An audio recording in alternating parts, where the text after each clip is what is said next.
നമുക്കിന്ന് ഫിസിക്സിൻ്റെ കുറച്ച് ക്വസ്റ്റ്യൻസ് നോക്കാം. നീളത്തിൻ്റെ അടിസ്ഥാന യൂണിറ്റ് മീറ്റർ. നീളത്തിൻ്റെ അടിസ്ഥാന യൂണിറ്റ് മീറ്റർ. സൗരയൂഥത്തിലെ ഗ്രഹങ്ങൾക്കിടയിലെ ദൂരം അളക്കാനുള്ള യൂണിറ്റ് അസ്ട്രോണമിക്കൽ യൂണിറ്റ്. സൗരയൂഥത്തിലെ ഗ്രഹങ്ങൾക്കിടയിലെ ദൂരം അളക്കാനുള്ള യൂണിറ്റ് അസ്ട്രോണമിക്കൽ യൂണിറ്റ്. ഭൂമിയിൽ നിന്ന് സൂര്യനിലേക്കുള്ള ശരാശരി ദൂരം ഏത് പേരിൽ അറിയപ്പെടുന്നു? Astronomical unit. ഭൂമിയിൽ നിന്ന് സൂര്യനിലേക്കുള്ള ശരാശരി ദൂരം ഏത് പേരിൽ അറിയപ്പെടുന്നു? Astronomical unit. അപ്പം നീളത്തിൻ്റെ അടിസ്ഥാന യൂണിറ്റ് മീറ്റർ. സൗരയൂഥത്തിലെ ഗ്രഹങ്ങൾക്കിടയിലെ ദൂരം അളക്കാനുള്ള യൂണിറ്റ് അസ്ട്രോണമിക്കൽ യൂണിറ്റ്. ഭൂമിയിൽ നിന്ന് സൂര്യനിലേക്കുള്ള ശരാശരി ദൂരം ഏത് പേരിൽ അറിയപ്പെടുന്നു? Astronomical unit. ഒരു അസ്ട്രോണമിക്കൽ യൂണിറ്റ് ഏകദേശം എത്ര കിലോമീറ്റർ ആണ്? 15 കോടി കിലോമീറ്റർ. ഒരു അസ്ട്രോണമിക്കൽ യൂണിറ്റ് ഏകദേശം എത്ര കിലോമീറ്റർ ആണ്? 15 കോടി കിലോമീറ്റർ. ഒരു വർഷം കൊണ്ട് പ്രകാശം സഞ്ചരിക്കുന്ന ദൂരം എങ്ങനെ അറിയപ്പെടുന്നു? പ്രകാശവർഷം. ഒരു വർഷം കൊണ്ട് പ്രകാശം സഞ്ചരിക്കുന്ന ദൂരം എങ്ങനെ അറിയപ്പെടുന്നു? പ്രകാശവർഷം. ശൂന്യതയിലൂടെയുള്ള പ്രകാശത്തിൻ്റെ സഞ്ചാരവേഗം സെക്കൻഡിൽ 3 ലക്ഷം കിലോമീറ്റർ. ശൂന്യതയിലൂടെയുള്ള പ്രകാശത്തിൻ്റെ സഞ്ചാരവേഗം സെക്കൻഡിൽ 3 ലക്ഷം കിലോമീറ്റർ. അപ്പോൾ ഒരു അസ്ട്രോണമിക്കൽ യൂണിറ്റ് ഏകദേശം എത്ര കിലോമീറ്റർ ആണ്? 15 കോടി കിലോമീറ്റർ. ഒരു വർഷം കൊണ്ട് പ്രകാശം സഞ്ചരിക്കുന്ന ദൂരം എങ്ങനെ അറിയപ്പെടുന്നു? പ്രകാശവർഷം. ശൂന്യതയിലൂടെയുള്ള പ്രകാശത്തിൻ്റെ സഞ്ചാരവേഗം സെക്കൻഡിൽ 3 ലക്ഷം കിലോമീറ്റർ. നക്ഷത്രങ്ങളിലേക്കുള്ള ദൂരമളക്കാനുള്ള ഏകകങ്ങൾ ഏവ? പ്രകാശവർഷം, പാർസെക്. നക്ഷത്രങ്ങളിലേക്കുള്ള ദൂരമളക്കാനുള്ള ഏകകങ്ങൾ ഏവ? പ്രകാശവർഷം, പാർസെക്. ഒരു പാർസെക് അല്ലെങ്കിൽ പാരാലാക്റ്റിക് സെക്കൻഡ് എന്നറിയപ്പെടുന്ന ദൂരം 3.26 പ്രകാശവർഷം. ഒരു പാർസെക് അല്ലെങ്കിൽ പാരാലാക്റ്റിക് സെക്കൻഡ് എന്നറിയപ്പെടുന്ന ദൂരം 3.26 പ്രകാശവർഷം. ഒരു മീറ്ററിൻ്റെ 10 ലക്ഷത്തിലൊന്ന് വരുന്ന അളവ് മൈക്രോമീറ്റർ അല്ലെങ്കിൽ മൈക്രോൺ. ഒരു മീറ്ററിൻ്റെ 10 ലക്ഷത്തിലൊന്ന് വരുന്ന അളവ് മൈക്രോമീറ്റർ അല്ലെങ്കിൽ മൈക്രോൺ. നക്ഷത്രങ്ങളിലേക്കുള്ള ദൂരം അളക്കാനുള്ള ഏകകങ്ങൾ പ്രകാശവർഷം അല്ലെങ്കിൽ പിന്നൊന്ന് പാർസെക്. ഒരു പാർസെക് അല്ലെങ്കിൽ പാരാലാക്റ്റിക് സെക്കൻഡ് എന്നറിയപ്പെടുന്ന ദൂരം 3.26 പ്രകാശവർഷം. ഒരു മീറ്ററിൻ്റെ 10 ലക്ഷത്തിലൊന്ന് വരുന്ന അളവ് മൈക്രോമീറ്റർ അല്ലെങ്കിൽ മൈക്രോൺ. ഒരു മീറ്ററിൻ്റെ 100 കോടിയിലൊന്ന് വരുന്ന അളവ് നാനോമീറ്റർ.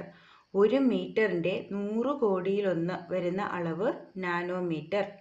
ഒരു വസ്തുവിൽ അടങ്ങിയിരിക്കുന്ന ദ്രവ്യത്തിൻ്റെ അളവിനെ എങ്ങനെ വിളിക്കുന്നു? മാസ്. ഒരു വസ്തുവിൽ അടങ്ങിയിരിക്കുന്ന ദ്രവ്യത്തിൻ്റെ അളവിനെ എങ്ങനെ വിളിക്കുന്നു? മാസ് എന്ന് വിളിക്കുന്നു. മാസിൻ്റെ അടിസ്ഥാന യൂണിറ്റ് കിലോഗ്രാം. മാസിൻ്റെ അടിസ്ഥാന യൂണിറ്റ് കിലോഗ്രാം. അപ്പോൾ ഒരു മീറ്ററിൻ്റെ 100 കോടിയിലൊന്ന് വരുന്ന അളവ് നാനോമീറ്റർ. ഒരു വസ്തുവിൽ അടങ്ങിയിരിക്കുന്ന ദ്രവ്യത്തിൻ്റെ അളവിനെ എങ്ങനെ വിളിക്കുന്നു? മാസ്. മാസിൻ്റെ അടിസ്ഥാന യൂണിറ്റ് കിലോഗ്രാം. 100 കിലോഗ്രാം വരുന്ന അളവ് എങ്ങനെ അറിയപ്പെടുന്നു? ക്വിൻ്റൽ. 100 കിലോഗ്രാം വരുന്ന അളവ് എങ്ങനെ അറിയപ്പെടുന്നു? ക്വിൻ്റൽ. 100 കിലോഗ്രാം ഒരു ക്വിൻ്റൽ.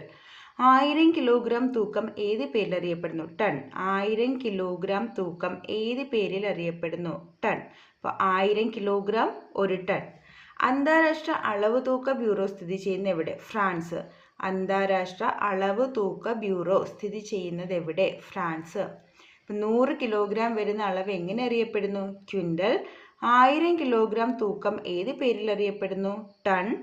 അന്താരാഷ്ട്ര അളവ് തൂക്ക ബ്യൂറോ സ്ഥിതി ചെയ്യുന്നത് ഫ്രാൻസിൽ. മുൻകാലങ്ങളിൽ പ്രയോജനപ്പെടുത്തിയിരുന്ന നിഴൽ ഘടികാരത്തിൻ്റെ ഉപയോഗം എന്തായിരുന്നു? സമയനിർണയം. മുൻകാലങ്ങളിൽ പ്രയോജനപ്പെടുത്തിയിരുന്ന നിഴൽ ഘടികാരത്തിൻ്റെ ഉപയോഗം എന്തായിരുന്നു? സമയനിർണയം. ഒരു നട്ടുച്ച മുതൽ അടുത്ത നട്ടുച്ച വരെയുള്ള സമയം എങ്ങനെ അറിയപ്പെടുന്നു? ഒരു ദിവസം അല്ലെങ്കിൽ ഒരു സോളാർ ദിനം. ഒരു നട്ടുച്ച മുതൽ അടുത്ത നട്ടുച്ച വരെയുള്ള സമയം എങ്ങനെ അറിയപ്പെടുന്നു? ഒരു ദിവസം അല്ലെങ്കിൽ ഒരു സോളാർ ദിനം. സമയത്തിൻ്റെ അടിസ്ഥാന യൂണിറ്റ് സെക്കൻഡ്. സമയത്തിൻ്റെ അടിസ്ഥാന യൂണിറ്റ് സെക്കൻഡ്. മുൻകാലങ്ങളിൽ പ്രയോജനപ്പെടുത്തിയിരുന്ന നിഴൽ ഘടികാരത്തിൻ്റെ ഉപയോഗം എന്തായിരുന്നു? സമയനിർണയം. ഒരു നട്ടുച്ച മുതൽ അടുത്ത നട്ടുച്ച വരെ ഉള്ള സമയം എങ്ങനെ അറിയപ്പെടുന്നു? ഒരു ദിവസം അല്ലെങ്കിൽ ഒരു സോളാർ ദിനം. സമയത്തിൻ്റെ അടിസ്ഥാന യൂണിറ്റ് സെക്കൻഡ്. നമുക്കിന്ന് ഫിസിക്സിൻ്റെ കുറച്ച് ക്വസ്റ്റ്യൻസ് നോക്കാം. നീളത്തിൻ്റെ അടിസ്ഥാന യൂണിറ്റ് മീറ്റർ. നീളത്തിൻ്റെ അടിസ്ഥാന യൂണിറ്റ് മീറ്റർ. സൗരയൂഥത്തിലെ ഗ്രഹങ്ങൾക്കിടയിലെ ദൂരം അളക്കാനുള്ള യൂണിറ്റ് അസ്ട്രോണമിക്കൽ യൂണിറ്റ്. സൗരയൂഥത്തിലെ ഗ്രഹങ്ങൾക്കിടയിലെ ദൂരം അളക്കാനുള്ള യൂണിറ്റ് അസ്ട്രോണമിക്കൽ യൂണിറ്റ്. ഭൂമിയിൽ നിന്ന് സൂര്യനിലേക്കുള്ള ശരാശരി ദൂരം ഏത് പേരിൽ അറിയപ്പെടുന്നു? Astronomical unit. ഭൂമിയിൽ നിന്ന് സൂര്യനിലേക്കുള്ള ശരാശരി ദൂരം ഏത് പേരിൽ അറിയപ്പെടുന്നു? Astronomical unit. അപ്പം നീളത്തിൻ്റെ അടിസ്ഥാന യൂണിറ്റ് മീറ്റർ. സൗരയൂഥത്തിലെ ഗ്രഹങ്ങൾക്കിടയിലെ ദൂരം അളക്കാനുള്ള യൂണിറ്റ് അസ്ട്രോണമിക്കൽ യൂണിറ്റ്. ഭൂമിയിൽ നിന്ന് സൂര്യനിലേക്കുള്ള ശരാശരി ദൂരം ഏത് പേരിൽ അറിയപ്പെടുന്നു? Astronomical unit. ഒരു അസ്ട്രോണമിക്കൽ യൂണിറ്റ് ഏകദേശം എത്ര കിലോമീറ്റർ ആണ്? 15 കോടി കിലോമീറ്റർ. ഒരു അസ്ട്രോണമിക്കൽ യൂണിറ്റ് ഏകദേശം എത്ര കിലോമീറ്റർ ആണ്? 15 കോടി കിലോമീറ്റർ. ഒരു വർഷം കൊണ്ട് പ്രകാശം സഞ്ചരിക്കുന്ന ദൂരം എങ്ങനെ അറിയപ്പെടുന്നു? പ്രകാശവർഷം. ഒരു വർഷം കൊണ്ട് പ്രകാശം സഞ്ചരിക്കുന്ന ദൂരം എങ്ങനെ അറിയപ്പെടുന്നു? പ്രകാശവർഷം. ശൂന്യതയിലൂടെയുള്ള പ്രകാശത്തിൻ്റെ സഞ്ചാരവേഗം സെക്കൻഡിൽ 3 ലക്ഷം കിലോമീറ്റർ. ശൂന്യതയിലൂടെയുള്ള പ്രകാശത്തിൻ്റെ സഞ്ചാരവേഗം സെക്കൻഡിൽ 3 ലക്ഷം കിലോമീറ്റർ. ഒരു അസ്ട്രോണമിക്കൽ യൂണിറ്റ് ഏകദേശം എത്ര കിലോമീറ്റർ ആണ്? 15 കോടി കിലോമീറ്റർ. ഒരു വർഷം കൊണ്ട് പ്രകാശം സഞ്ചരിക്കുന്ന ദൂരം എങ്ങനെ അറിയപ്പെടുന്നു? പ്രകാശവർഷം. ശൂന്യതയിലൂടെയുള്ള പ്രകാശത്തിൻ്റെ സഞ്ചാരവേഗം സെക്കൻഡിൽ 3 ലക്ഷം കിലോമീറ്റർ. നക്ഷത്രങ്ങളിലേക്കുള്ള ദൂരമളക്കാനുള്ള ഏകകങ്ങൾ ഏവ? പ്രകാശവർഷം, പാർസെക്. നക്ഷത്രങ്ങളിലേക്കുള്ള ദൂരമളക്കാനുള്ള ഏകകങ്ങൾ ഏവ? പ്രകാശവർഷം, പാർസെക്. ഒരു പാർസെക് അല്ലെങ്കിൽ പാരാലാക്റ്റിക് സെക്കൻഡ് എന്നറിയപ്പെടുന്ന ദൂരം 3.26 പ്രകാശവർഷം. ഒരു പാർസെക് അല്ലെങ്കിൽ പാരാലാക്റ്റിക് സെക്കൻഡ് എന്നറിയപ്പെടുന്ന ദൂരം 3.26 പ്രകാശവർഷം. ഒരു മീറ്ററിൻ്റെ 10 ലക്ഷത്തിലൊന്ന് വരുന്ന അളവ് മൈക്രോമീറ്റർ അല്ലെങ്കിൽ മൈക്രോൺ. ഒരു മീറ്ററിൻ്റെ 10 ലക്ഷത്തിലൊന്ന് വരുന്ന അളവ് മൈക്രോമീറ്റർ അല്ലെങ്കിൽ മൈക്രോൺ. നക്ഷത്രങ്ങളിലേക്കുള്ള ദൂരം അളക്കാനുള്ള ഏകകങ്ങൾ പ്രകാശവർഷം അല്ലെങ്കിൽ പിന്നൊന്ന് പാർസെക്. ഒരു പാർസെക് അല്ലെങ്കിൽ പാരാലാക്റ്റിക് സെക്കൻഡ് എന്നറിയപ്പെടുന്ന ദൂരം 3.26 പ്രകാശവർഷം. ഒരു മീറ്ററിൻ്റെ 10 ലക്ഷത്തിലൊന്ന് വരുന്ന അളവ് മൈക്രോമീറ്റർ അല്ലെങ്കിൽ മൈക്രോൺ. ഒരു മീറ്ററിൻ്റെ 100 കോടിയിലൊന്ന് വരുന്ന അളവ് നാനോമീറ്റർ. ഒരു മീറ്ററിൻ്റെ 100 കോടിയിലൊന്ന് വരുന്ന അളവ് നാനോമീറ്റർ. ഒരു വസ്തുവിൽ അടങ്ങിയിരിക്കുന്ന ദ്രവ്യത്തിൻ്റെ അളവിനെ എങ്ങനെ വിളിക്കുന്നു? മാസ്. ഒരു വസ്തുവിൽ അടങ്ങിയിരിക്കുന്ന ദ്രവ്യത്തിൻ്റെ അളവിനെ എങ്ങനെ വിളിക്കുന്നു? മാസ് എന്ന് വിളിക്കുന്നു. മാസിൻ്റെ അടിസ്ഥാന യൂണിറ്റ് കിലോഗ്രാം. മാസിൻ്റെ അടിസ്ഥാന യൂണിറ്റ് കിലോഗ്രാം. അപ്പോൾ ഒരു മീറ്ററിൻ്റെ 100 കോടിയിലൊന്ന് വരുന്ന അളവ് നാനോമീറ്റർ. ഒരു വസ്തുവിൽ അടങ്ങിയിരിക്കുന്ന ദ്രവ്യത്തിൻ്റെ അളവിനെ എങ്ങനെ വിളിക്കുന്നു? മാസ്. മാസിൻ്റെ അടിസ്ഥാന യൂണിറ്റ് കിലോഗ്രാം. 100 കിലോഗ്രാം വരുന്ന അളവ് എങ്ങനെ അറിയപ്പെടുന്നു? ക്വിൻ്റൽ. 100 കിലോഗ്രാം വരുന്ന അളവ് എങ്ങനെ അറിയപ്പെടുന്നു? ക്വിൻ്റൽ. 100 കിലോഗ്രാം ഒരു ക്വിൻ്റൽ. 1000 കിലോഗ്രാം തൂക്കം ഏത് പേരിൽ അറിയപ്പെടുന്നു? ടൺ. 1000 കിലോഗ്രാം തൂക്കം ഏത് പേരിൽ അറിയപ്പെടുന്നു? ടൺ. അപ്പോൾ 1000 കിലോഗ്രാം ഒരു ടൺ. അന്താരാഷ്ട്ര അളവ് തൂക്ക ബ്യൂറോ സ്ഥിതി ചെയ്യുന്ന എവിടെ? ഫ്രാൻസ്. അന്താരാഷ്ട്ര അളവ് തൂക്ക ബ്യൂറോ സ്ഥിതി ചെയ്യുന്നത് എവിടെ? ഫ്രാൻസ്. 100 കിലോഗ്രാം വരുന്ന അളവ് എങ്ങനെ അറിയപ്പെടുന്നു? ക്വിൻ്റൽ. 1000 കിലോഗ്രാം തൂക്കം ഏത് പേരിൽ അറിയപ്പെടുന്നു? ടൺ. അന്താരാഷ്ട്ര അളവ് തൂക്ക ബ്യൂറോ സ്ഥിതി ചെയ്യുന്നത് ഫ്രാൻസിൽ. മുൻകാലങ്ങളിൽ പ്രയോജനപ്പെടുത്തിയിരുന്ന നിഴൽ ഘടികാരത്തിൻ്റെ ഉപയോഗം എന്തായിരുന്നു? സമയനിർണയം. മുൻകാലങ്ങളിൽ പ്രയോജനപ്പെടുത്തിയിരുന്ന നിഴൽ ഘടികാരത്തിൻ്റെ ഉപയോഗം എന്തായിരുന്നു? സമയനിർണയം.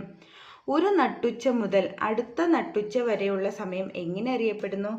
ഒരു ദിവസം അല്ലെങ്കിൽ ഒരു സോളാർ ദിനം.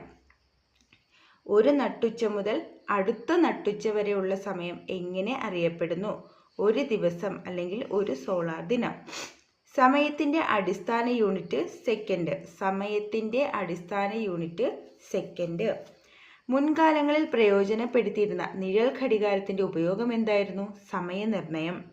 ഒരു നട്ടുച്ച മുതൽ അടുത്ത നട്ടുച്ച വരെയുള്ള സമയം എങ്ങനെ അറിയപ്പെടുന്നു? ഒരു ദിവസം അല്ലെങ്കിൽ ഒരു സോളാർ ദിനം. സമയത്തിൻ്റെ അടിസ്ഥാന യൂണിറ്റ് സെക്കൻഡ്. പരസ്പര ബന്ധമില്ലാതെ നിലനിൽക്കുന്നതും മറ്റ് അളവുകൾ ഉപയോഗിച്ച് പ്രസ്താവിക്കാൻ പറ്റാത്തതുമായ കേവല അളവുകൾ എങ്ങനെ അറിയപ്പെടുന്നു? അടിസ്ഥാന അളവുകൾ അല്ലെങ്കിൽ ഫണ്ടമെൻ്റൽ യൂണിറ്റ്സ്.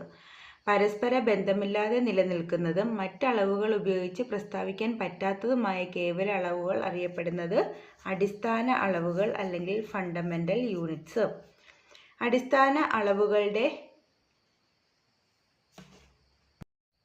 പരസ്പര ബന്ധമില്ലാതെ നിലനിൽക്കുന്നതും മറ്റളവുകൾ ഉപയോഗിച്ച് പ്രസ്താവിക്കാൻ പറ്റാത്തതുമായ കേവല അളവുകൾ എങ്ങനെ അറിയപ്പെടുന്നു? അടിസ്ഥാന അളവുകൾ. പരസ്പര ബന്ധമില്ലാതെ നിലനിൽക്കുന്നതും മറ്റളവുകൾ ഉപയോഗിച്ച് പ്രസ്താവിക്കാൻ പറ്റാത്തതുമായ കേവല അളവുകൾ എങ്ങനെ അറിയപ്പെടുന്നു? അടിസ്ഥാന അളവുകൾ. അടിസ്ഥാന അളവുകളുടെ യൂണിറ്റ് അടിസ്ഥാന യൂണിറ്റുകൾ. അടിസ്ഥാന അളവുകളുടെ യൂണിറ്റ് അടിസ്ഥാന യൂണിറ്റ് അല്ലെങ്കിൽ ഫണ്ടമെൻ്റൽ യൂണിറ്റ്സ്. അടിസ്ഥാന യൂണിറ്റുകളെ ആസ്പദമാക്കിയുള്ള പദ്ധതിയായ യൂണിറ്റുകളുടെ അന്താരാഷ്ട്ര പദ്ധതിയുടെ ചുരുക്കെഴുത്ത് SI യൂണിറ്റ്സ്. അടിസ്ഥാന യൂണിറ്റുകളെ ആസ്പദമാക്കിയുള്ള പദ്ധതിയായ യൂണിറ്റുകളുടെ അന്താരാഷ്ട്ര പദ്ധതിയുടെ ചുരുക്കെഴുത്ത് SI യൂണിറ്റ്സ്. വൈദ്യുത പ്രവാഹ തീവ്രത അഥവാ ഇലക്ട്രിക് കറണ്ടിൻ്റെ അടിസ്ഥാന യൂണിറ്റ് ആംപിയർ. വൈദ്യുത പ്രവാഹ തീവ്രത അഥവാ ഇലക്ട്രിക് കറണ്ടിൻ്റെ അടിസ്ഥാന യൂണിറ്റ് ആംപിയർ. താപനിലയുടെ അടിസ്ഥാന യൂണിറ്റ് കെൽവിൻ. താപനിലയുടെ അടിസ്ഥാന യൂണിറ്റ് കെൽവിൻ. പദാർത്ഥത്തിൻ്റെ അളവിൻ്റെ SI യൂണിറ്റ് മോൾ. പദാർത്ഥത്തിൻ്റെ അളവിൻ്റെ SI യൂണിറ്റ് മോൾ. വൈദ്യുത പ്രവാഹ തീവ്രത അഥവാ ഇലക്ട്രിക് കറണ്ടിൻ്റെ അടിസ്ഥാന യൂണിറ്റ് ആംപിയർ. താപനിലയുടെ അടിസ്ഥാന യൂണിറ്റ് കെൽവിൻ. പദാർത്ഥത്തിൻ്റെ അളവിൻ്റെ SI യൂണിറ്റ് മോൾ. പ്രകാശ തീവ്രതയുടെ അടിസ്ഥാന യൂണിറ്റ് കാൻഡല. പ്രകാശ തീവ്രതയുടെ അടിസ്ഥാന യൂണിറ്റ് കാൻഡല. അടിസ്ഥാന യൂണിറ്റുകൾ ഉപയോഗിച്ച് പ്രസ്താവിക്കുന്ന യൂണിറ്റുകൾ എങ്ങനെ അറിയപ്പെടുന്നു? വ്യുൽപ്പന്ന യൂണിറ്റ് അല്ലെങ്കിൽ ഡിറൈവ്ഡ് യൂണിറ്റ്. അടിസ്ഥാന യൂണിറ്റുകൾ ഉപയോഗിച്ച് പ്രസ്താവിക്കുന്ന യൂണിറ്റുകൾ എങ്ങനെ അറിയപ്പെടുന്നു? വ്യുൽപ്പന്ന യൂണിറ്റ് അല്ലെങ്കിൽ ഡിറൈവ്ഡ് യൂണിറ്റ്. യൂണിറ്റ് വ്യാപ്തം പദാർത്ഥത്തിൻ്റെ മാസ് അറിയപ്പെടുന്നത് എങ്ങനെ? സാന്ദ്രത അല്ലെങ്കിൽ ഡെൻസിറ്റി. യൂണിറ്റ് വ്യാപ്തം പദാർത്ഥത്തിൻ്റെ മാസ് അറിയപ്പെടുന്നത് എങ്ങനെ? സാന്ദ്രത അല്ലെങ്കിൽ ഡെൻസിറ്റി. പ്രകാശ തീവ്രതയുടെ അടിസ്ഥാന യൂണിറ്റ് കാൻഡല. അടിസ്ഥാന യൂണിറ്റുകൾ ഉപയോഗിച്ച് പ്രസ്താവിക്കുന്ന യൂണിറ്റുകൾ എങ്ങനെ അറിയപ്പെടുന്നു? വ്യുൽപ്പന്ന യൂണിറ്റ് അല്ലെങ്കിൽ ഡിറൈവ്ഡ് യൂണിറ്റ്. യൂണിറ്റ് വ്യാപ്തം പദാർത്ഥത്തിൻ്റെ മാസ് അറിയപ്പെടുന്നത് എങ്ങനെ? സാന്ദ്രത. കോഴിമുട്ട ഉപ്പുവെള്ളത്തിൽ പൊങ്ങിക്കിടക്കാൻ കാരണം ഉപ്പുവെള്ളത്തിന് സാന്ദ്രത കൂടുതലായതിനാൽ. കോഴിമുട്ട ഉപ്പുവെള്ളത്തിൽ പൊങ്ങിക്കിടക്കാൻ കാരണം ഉപ്പുവെള്ളത്തിന് സാന്ദ്രത കൂടുതലായതിനാൽ. പൊട്ടൻഷ്യൽ വ്യത്യാസത്തിൻ്റെ യൂണിറ്റ് വോൾട്ട്. പൊട്ടൻഷ്യൽ വ്യത്യാസത്തിൻ്റെ യൂണിറ്റ് വോൾട്ട്. മർദ്ദത്തിൻ്റെ യൂണിറ്റ് പാസ്കൽ. മർദ്ദത്തിൻ്റെ യൂണിറ്റ് പാസ്കൽ. ബലത്തിൻ്റെ യൂണിറ്റ് ന്യൂട്ടൺ. ബലത്തിൻ്റെ യൂണിറ്റ് ന്യൂട്ടൺ.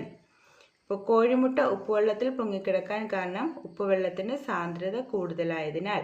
പൊട്ടൻഷ്യൽ വ്യത്യാസത്തിൻ്റെ യൂണിറ്റ് വോൾട്ട്. പൊട്ടൻഷ്യൽ വ്യത്യാസത്തിൻ്റെ യൂണിറ്റ് വോൾട്ട്. മർദ്ദത്തിൻ്റെ യൂണിറ്റ് പാസ്കൽ. മർദ്ദത്തിൻ്റെ യൂണിറ്റ് പാസ്കൽ. ബലത്തിൻ്റെ യൂണിറ്റ് ന്യൂട്ടൺ. ബലത്തിൻ്റെ യൂണിറ്റ് ന്യൂട്ടൺ. അപ്പോൾ ഇന്നത്തെ ക്ലാസ് ഇവിടെ വൈൻഡപ്പ് ചെയ്യാം.